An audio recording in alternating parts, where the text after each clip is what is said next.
여러분 안녕하십니까? 우리 사회가 어떤 방향으로 발전해 가야 할지 모색하는 연구소 자유경영은 문교천입니다. 지난 칼럼에서 막스 베버의 신교 윤리와 자본주의 정신이라고 하는 그 책을 바탕으로 해서 생각을 해봤는데요. 내용은 좀 방대한 내용이지만 기본적인 골자만 좀 보자면은 칼뱅주의라고 하는 신교, 종교개혁 후에 그 신교, 특히 그 칼뱅주의의 예정설, 이 교리가 사람들로 하여금 직업노동에 헌신하게 하는 그러한 경건한 생활 윤리를 만들므로 해서 이것이 자본주의의 그 토대가 되었다라고 하는 그 연구 결과죠. 그런데 이제 우리가 현재 살고 있는 21세기에 들어와서 과거를 좀 돌이켜 봤을 때 이러한 그 자본주의 정신의 근본은 좀 많이 없어지고 외양만 남아있는 그러한 상태가 되었기 때문에 오늘날 새로운 정신적인 가치, 이거를 세우기 위해서 노력을 많이 해야 되고, 그중에서 제일 중요한 부분이 이제 교육이다, 이렇게 볼 수가 있겠습니다.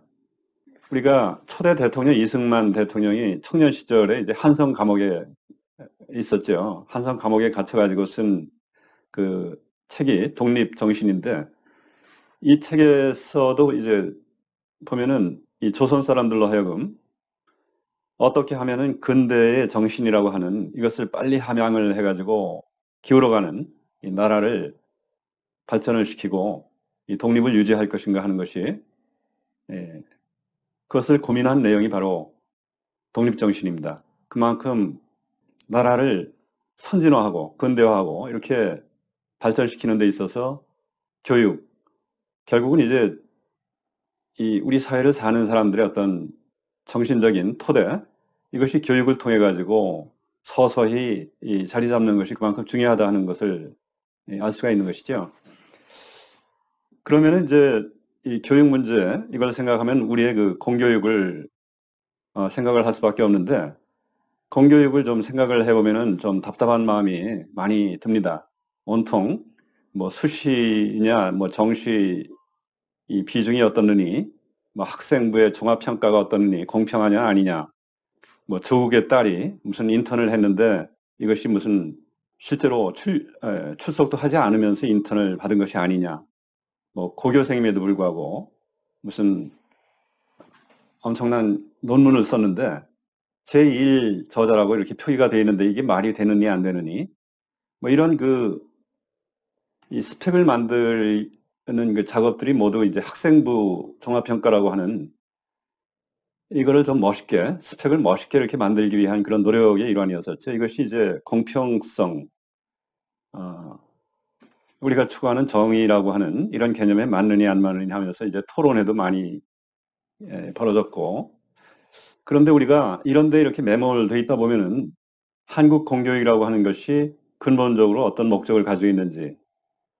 너무나 그 지엽적인, 여기에 이제 정신을 차리다 보면은 전체적인 숲을 보지 못하는 그러한 그 우를 범하는 게 아닌가 하는 그 생각을 많이 하게 됩니다.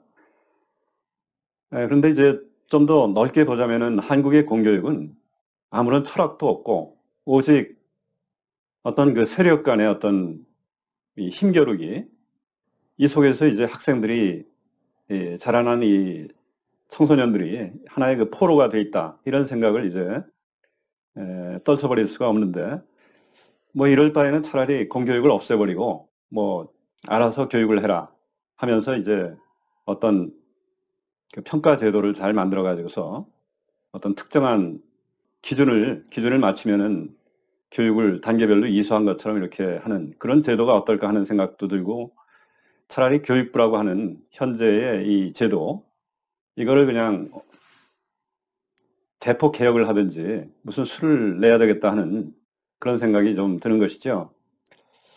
어, 오늘날 왜 이런 문제가 생겼을까? 뭐 이것을 좀 바로잡는 방법이 없을까 하는 그 생각을 좀 해보도록 하겠습니다.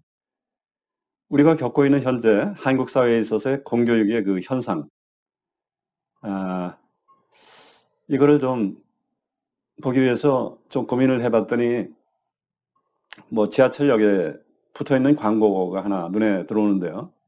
어떤 그 이거는 일반인, 공교육이라기보다 일반인을 위한 어떤 교육하는 어떤 사기업체인데 엄청난 그 학생을 이렇게 유치를 해가지고 뭐 수익 창출을 많이 하는 그런 업체인 것 같습니다. 그러면서 공무원 교육이라든지 뭐 소방교육, 경찰관 교육, 경찰관에 응시하기 위한 교육이죠.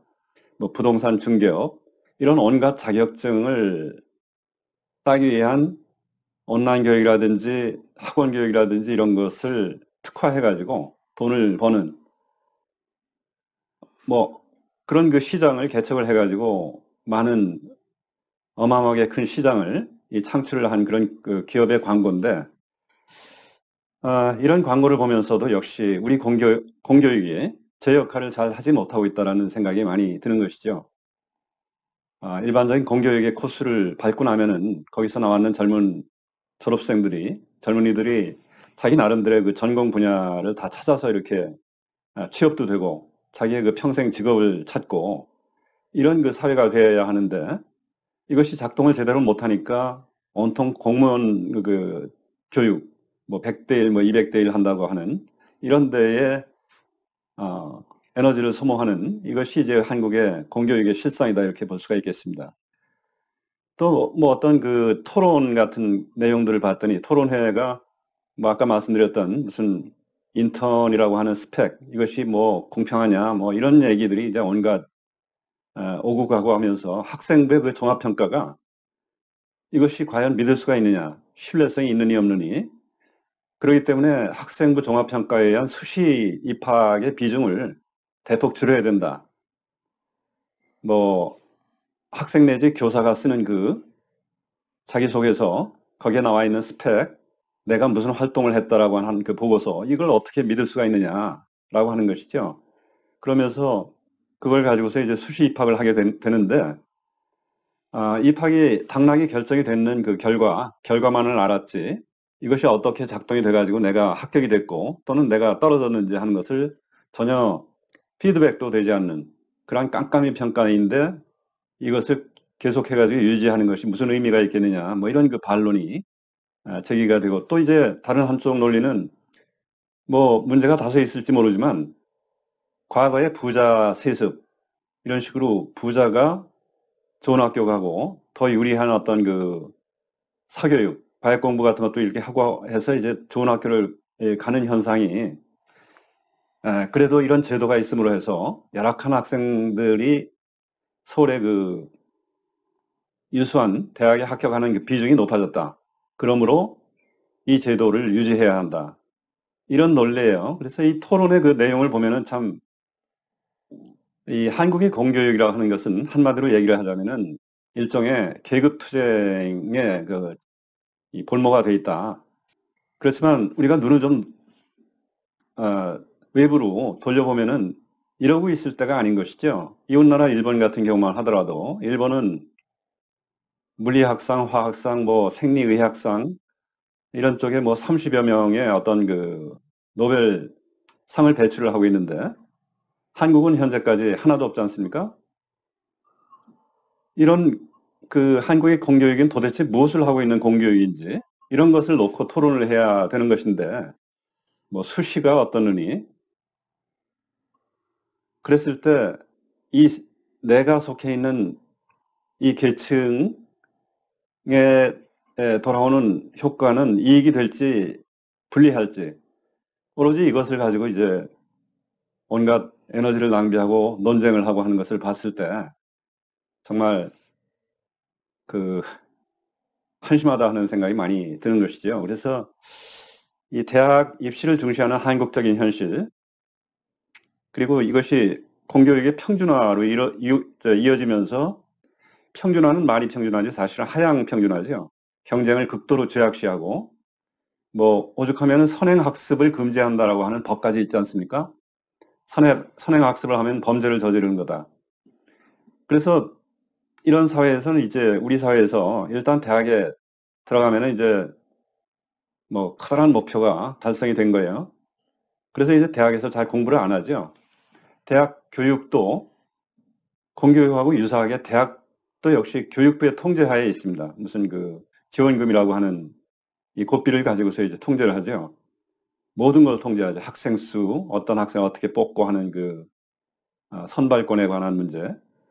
그래서 이것이 관료적이고, 즉 형식 만능주의고 내실이 없다 보니까 세계적인 그 실력자를 양성한다라든지 이것이 되지를 않고, 국내에서 그저 음울한 개구리식으로 명문이라고 소위 일컬어지는 그런 대학을 나와가지고 무사하게 자기의 그 평생 뭐 밥벌이를 잘하면 된다, 이런 식으로 사는 수단이 공교육이 되고 있다. 이거는 뭐 크게 문제가 있다라고 볼 수가 있습니다.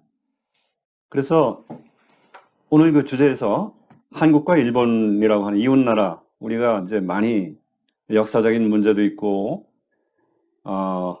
또 사이가 좋을 때는 경제 개발을 하는 데 있어서 일본의 도움도 많이 받고 뭐 지리적인 여건상 앞으로도 상당히 많은 이 관계를 가지고서 이제 살아야 하는 그 이웃나라죠. 한일 간에 어떤 차이가 있길래 일본은 그 교육의 결과 그런 노벨 어떤 그 과학상이라든지 하는 것이 그런 그 꾸준히 배출이 되는 데 비해서 한국은 그게 안 되고, 이런 그 차이가 어디 있을까 하는 것을 좀 생각을 해보면은, 우리가 지난 칼럼에서 봤듯이 어떤 현상이 지속적으로 큰 차이를 가지고 있을 때 그 속에 있는 이면에는 어떤 그 정신의 차이가 있을 것이다. 막스 베버가 이제 연구했는 게 그런 것이죠. 그래서 그것을 좀 응용을 해서 보자면은, 막스 베버가 이제 자본주의 정신이 자라난 것은 연구에 연구를 이렇게 쭉 해봤더니 칼뱅주의의 그 신교의 교리인 예정설, 여기서 비롯된 직업윤리, 자기 직업에 대해서 어떤 소명감을 가지고서 열심히 근검하고 노력을 하는 이런 속에서 이 자본주의 정신이 싹 텄다, 이렇게 이제 결론을 내리고 있는 것이죠.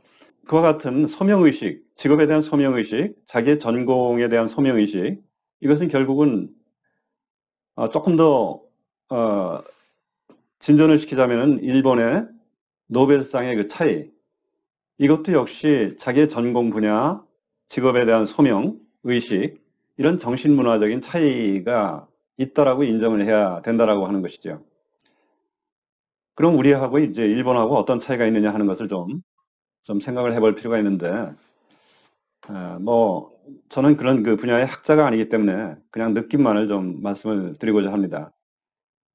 엊그제 이제 오랜만에 바람도 쏠 겸 해가지고 경주를 한 2박 3일간 여행을 가는 길에 안동에 있는 그 도산서원, 퇴계 이황 선생의 이제 도산서원을 좀 들렀었어요. 그래서 거기 있는 그 문화재 해설사가 이제 설명을 잘해줘가지고 아주 재미있게 이렇게 들었는데, 근데 이제 설명을 들으면서 조금 그 뒤끝에 느껴지는 생각이, 너무나 그 찬양일색으로 퇴계 선생님이 학문이 너무나 깊고 그 학문에 대한 열정 때문에 뭐 임금이 들어와서 벼슬을 해라 하는 걸 뭐 몇 번인가 이렇게 거절도 하고, 뭐 이런 그 얘기들이 이제 쭉 이어졌습니다.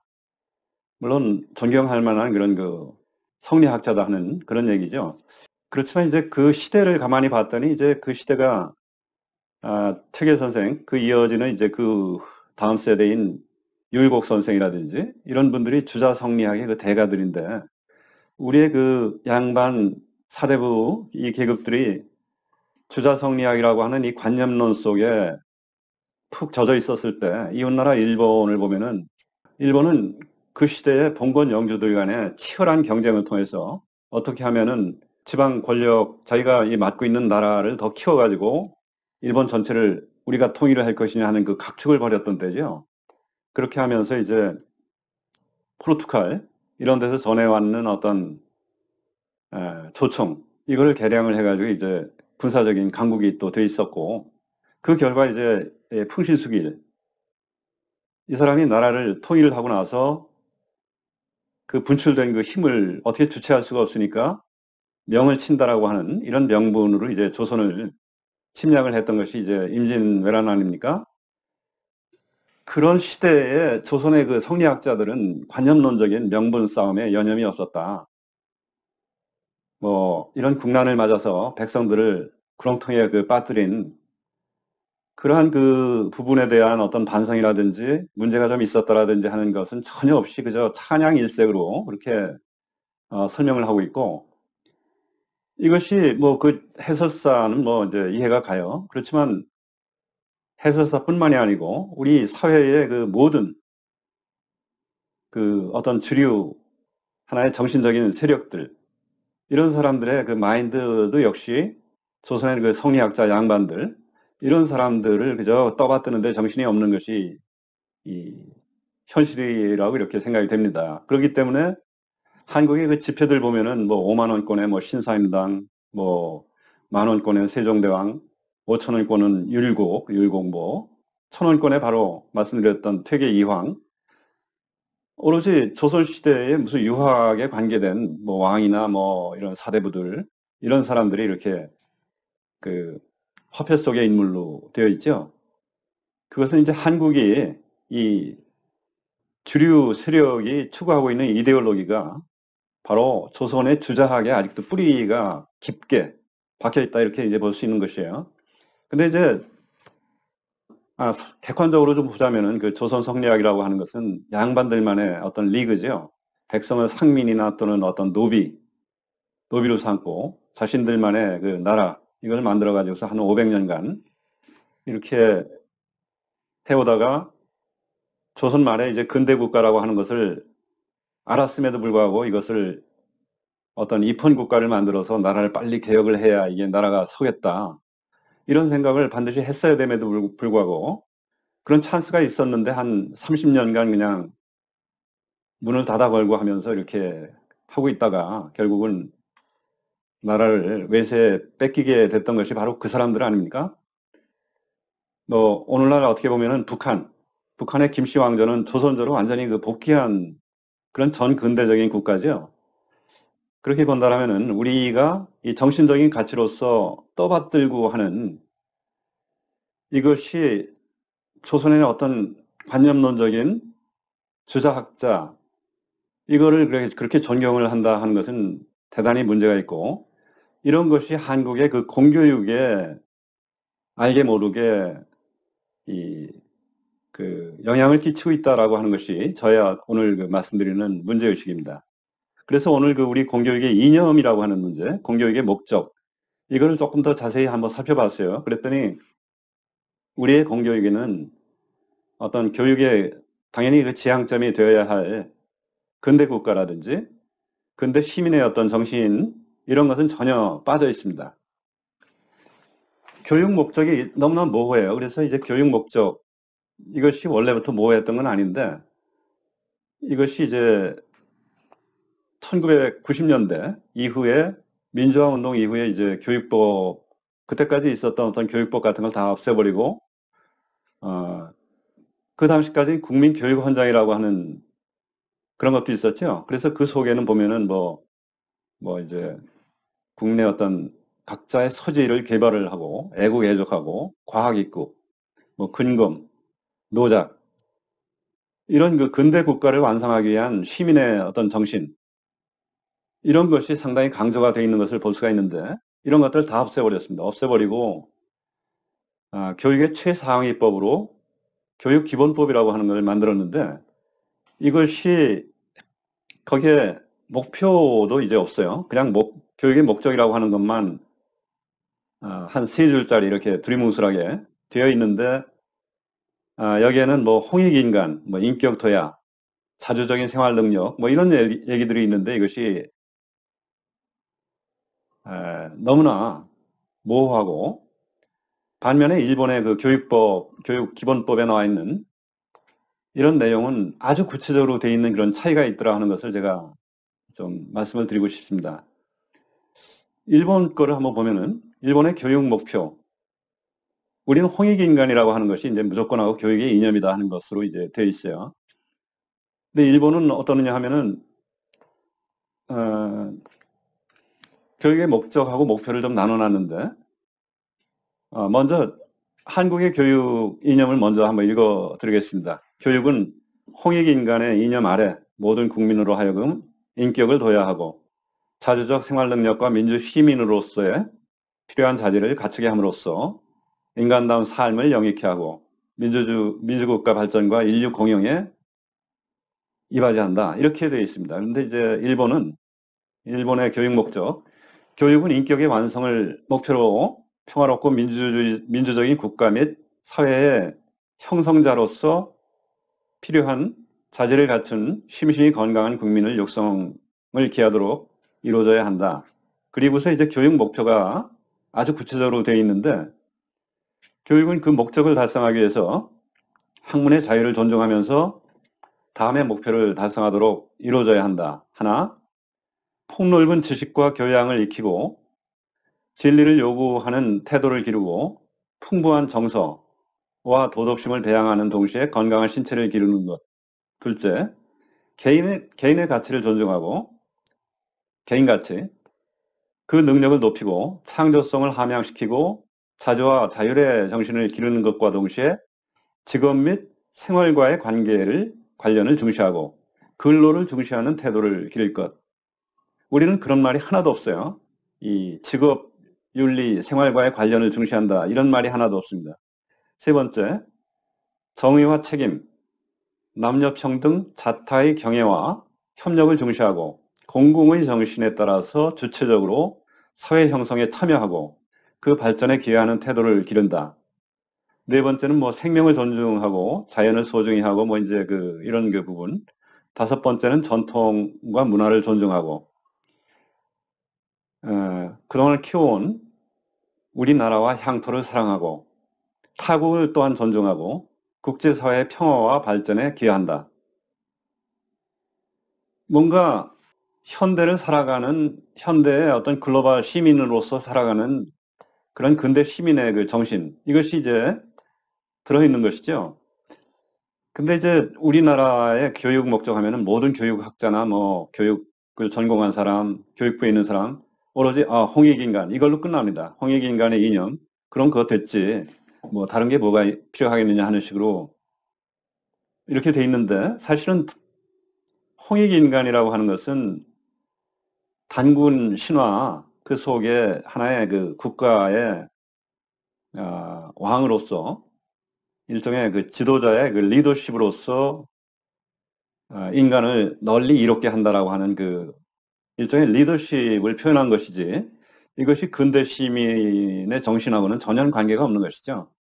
그런데 그냥 홍익인간 이렇게 하나 떡 내세워놓고 그걸로서 거의 다 된 것처럼 그렇게 하고 있는데, 이 두 한일 간의 교육기본법의 어떤 구체적인 차이가 어디서 왔는가 하는 걸 이제 조금 더 살펴보기 위해서 법 제정의 그 취지를 좀 한번 찾아봤습니다. 그랬더니 한국은 이 교육기본법을 만든 취지가 뭐냐 하면은 국민의 권리, 의무 및 국가, 지방자치단체의 책임을 정하고 교육제도와 운영에 관한 기본적인 사항을 규정함을 목적으로 한다. 그러니까 이제 어떤 그 세력 간의 이해자 어떤 그룹 간의 사회적인 계약을 규정하겠다라고 하는 의미예요.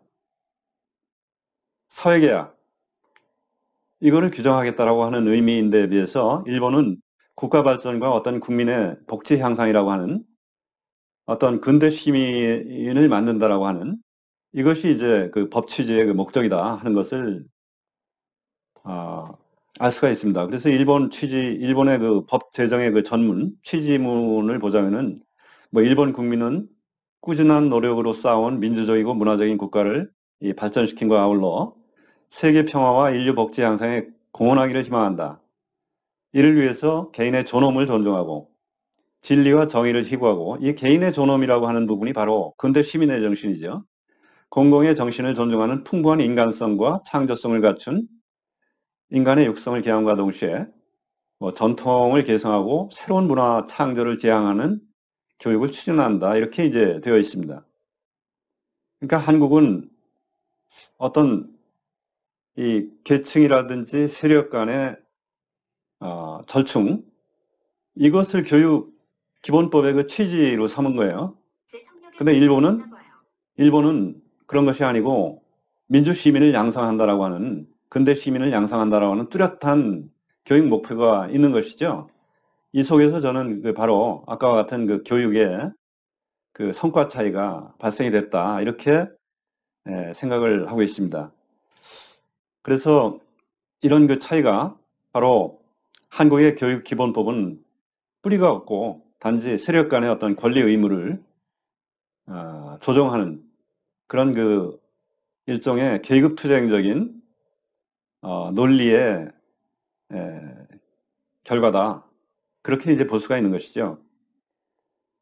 이렇게 된 데는 소위 민주화 세력들의 어떤 집요한 계획이 이 자리를 잡고 있다 이렇게 볼 수가 있는 것이고, 오늘날 우리가 이제 이 전교조가 추구하는 교육이다. 교육이 바로 그런 것이다 이렇게 이제 볼 수 있는데, 뭐 편향된 역사 교육이라든지 경쟁을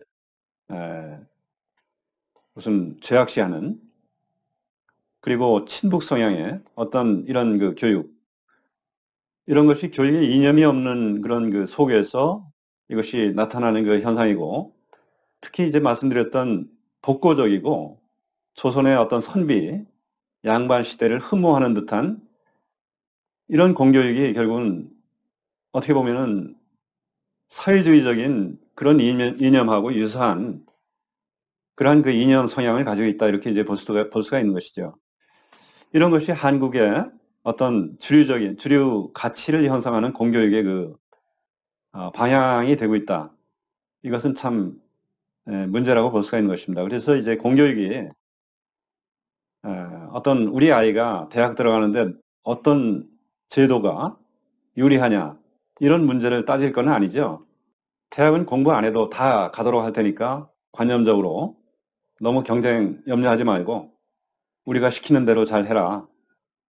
그러면서 이제 주입을 한다는 내용들이 모두 이 관념, 조선의 어떤 양반학 같은 이런 거를 그것과 이제 유사한 그런 방향으로 이제 공교육이 그런 방향을 추구하고 있다 이런 생각을 하면은 결과적으로 우리 모두는 서서히 정신은 근대 정신에서 점점 멀어지고 자연스럽게 나라는 기울어가는 그런 방향으로 이제 갈 것이 거의 확실하다 이렇게 이제 볼 수가 있는 것이죠. 그래서 이 공교육과 이제 저희 제가 추구하는 우리 사회 대기업의 어떤 역할 이런 거하고 이제 관계를 좀 생각을 해보자면은 우리가 추구하는 이 모습은 대기업이 번창하고 그 결과 중소기업이라든지 중견기업이 강소기업으로 번창하는 나라, 그런 속에서 이제 우리의 젊은 사람들이 자기 나름대로의 특기를 살려가지고 다양한 직업에 종사할 수 있고, 공무원이 아닌 기업체라든지 혹은 뭐 이런 경제적인 부를 바탕으로 해서 문화예술 분야, 과학 분야라든지 이런 다양한 분야 속에서 충분히 일자리를 찾는 그런 나라가 되어야 한다. 이것은 교육에 추구하는 정신서부터 우리가 바로잡을 수 있을 때 이것이 가능할 것이다. 이렇게 이제 생각이 드는 것입니다. 그래야 이제 우리도 조만간 세계적인 어떤 학자도 나오고 예술가도 나오고 이렇게 하면서 이제 노벨상도 이제 받을 수 있는 그런 날이 오지 않을까 이렇게 생각이 됩니다. 감사합니다.